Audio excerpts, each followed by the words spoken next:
Mace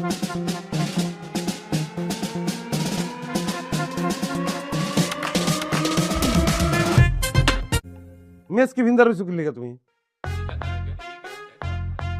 কোন জায়গায় কি লেখা আছে যে বাসর রাত্রে শুধু শাড়ি পরতে হবে, মেক্সি পরা যাবে না? মেক্সি ঠিক আছে, তুমি জায়গায় বসো, তোমার সাথে কথা আছে। না না বমু তো, এত কথা কোন যাইব, অসুবিধা নাই। শাড়িটা কই? মেস কি ভিনছো কে রে? ওরে বোকা রে, ওই যে তোমার শাড়ি। শাড়ি শাড়ি করো না, গরম লাগতেছে বলে মেক্সিটা পরছি। দেখো গরম লাগতেছে খুব। না কথাবার্তা সব বুঝছি আমি, তখন তো আমার কথা বুঝতে লাগবে। আমার তো একটা কল্পনা আছে, আমার তো প্ল্যান আছে, একটা আশা আছে আমার।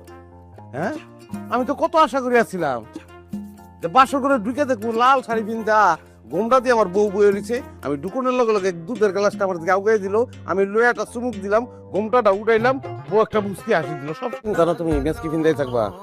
শাড়ি ঠাড়ি আমি পরতে পারবো না তো বাবা, আমার শাড়ি পরতে বলো না, এই গরমে আমার দম আটকায় যাচ্ছে। তুমি বসো, তোমার সাথে দুটো কথা বলে নাহলে আমি ঘুমাই যাচ্ছি। না আমি খেলতাম না, আমি খেলতাম না।